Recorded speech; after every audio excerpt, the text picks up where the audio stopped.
After almost 6 months, Portland has finally gotten rid of Antifa.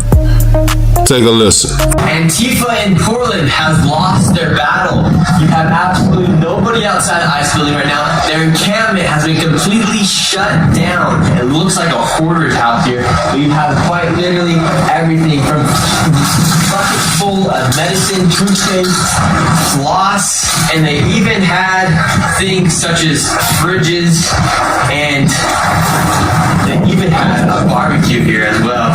So the crime fighters in Portland decided to do their jobs and get rid of these agitators off the streets so the citizens could live in peace.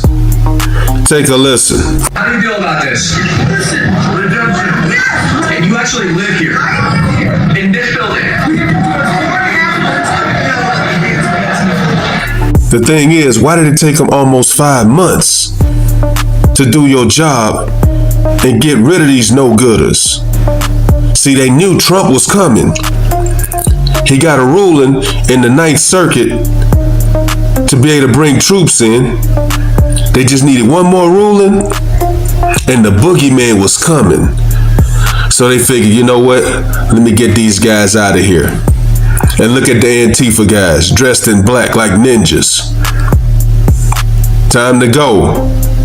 It's time to go. You ain't gotta go home, but you got to get the hell out of here. The feds weren't done. They went to Philadelphia and they busted a drug kingpin right outside in North Philly. I think Meek Mill hang out there. Is it Meek Mill? Will Smith, I think he's from West Philadelphia. What's that song? In West Philadelphia, born? Yeah. North Philadelphia took down these violent gang members with precision. Listen to how it happened. It's a massive drug trafficking conspiracy spanning nearly a decade, involving tremendous volumes of fentanyl and narcotics, and it takes place at the epicenter of the opioid crisis here in the Kensington neighborhood of Philadelphia. I see you over there, Cash Patel, doing you. What's up, my dude? Keep up the good work. In Milwaukee, they bring that same energy, taking down drug dealers on that fight to control fentanyl. And in Minnesota, I call it Minnehaha, this guy was taken down by ICE, an illegal, who murdered his unborn son. And this is what the government is shut down for, to pay for medical insurance for a scumbag like this. But this piece of shit, he wasn't alone in Minnesota. You had guys out here with sexual assault charges, human trafficking charges, incest charges, possession with the intent to distribute fentanyl. These guys were doing more damage in Minnesota than the Ant-Man. But I done talked enough. I'm gonna let my man Nick Soto tell you what's going on in Portland. Take a listen. Bring in Nick Sorter. He's a independent journalist. He's been out there. I'm gonna let my man Nick stir fry this report like the Migos. But I gotta say it. Is that a F ICE flag waving behind him? Really? Portland for quite some time. So what happened, Nick? They cleared out the Antifa caliphate? Yeah, well, Jesse, they cleared out the camp, but this is not the first time they've done this, right? It's been typically what they do is they clear it out, and then a couple of minutes, a couple of hours later, anyway, it's right back up, and it came out. Keep in mind, Jesse, on a Sunday, 140 days they had to clear this camp, and they decided not to. They decided not to until this random Sunday. So if you think government employees are coming out coincidentally on a Monday to do this, then I don't know what to tell you. This is specifically because of the amount of attention we brought to the story out here, and the fact that the National Guard tomorrow are going to be hearing, they're going to be deciding whether or not they're going to rehear the case. And you can hear, they're still trying to harass me here on the sidewalk, screaming at me, trying to come at me. My security is having to put them back.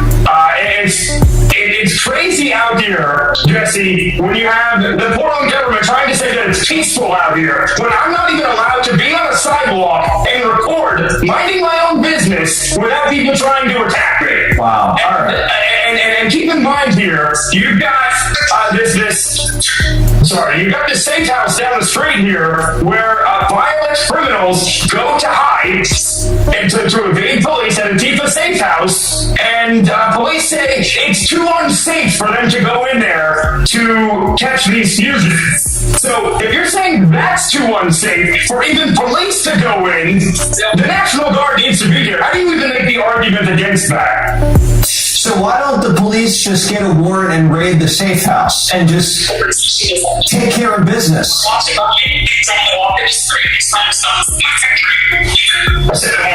Why can't, if Portland police knows where the safe house is and they know there's a bunch of gnarly guys, probably with warrants, why can't they just raid the safe house and clean it out? That's exactly what they said, Jesse. Is when they were called and told that somebody, a violent individual that went in and hit Katie Davenport, for example, when that person went and hit in that safe house, the Portland police actually told her on the phone that it was too unsafe for them to go in there. And so I guess that's why. That would be one reason that I would guess. And other than that, they don't want to piss these people off. I believe that top brass out here are afraid of the political ramifications of taking on Antifa. Now, the question is, what happens after this National Guard order and decision comes out of the appeals court down here? Do they just allow them to all of a sudden rebuild the camp immediately? Is that what's going to happen? Is this only going to last a few days? Have they decided, we're going to enforce these rules just until hopefully the Ninth Circuit Court of Appeals rules that the block can stay in place? All right, Nick, you stay safe. I know there's a bunch of guys trying to harass your shot. Just stay out of trouble, and we'll go back to you as this thing develops throughout the week. Thank you. Thank you, Jesse. Appreciate the inside reporting, Nick, on what's going on in Portland. So basically what he's saying is the reason why Antifa is running scared right now is because they don't know if the courts are going to rule in Trump's favor to put boots on the ground and get rid of these no good agitators. But he's saying that in a few days, if they rule against Trump, they'll be right back up doing all kind of terrorist things out there in that city. He's also reporting that the leaders, the Democrat leaders, are afraid of Antifa. And that's shameful. Are the politicians in Portland doing their jobs in protecting the American citizens, or are they dropping the ball and could care less? Let me know what you guys think. Drop a comment. Like, comment, subscribe. Follow God, not culture.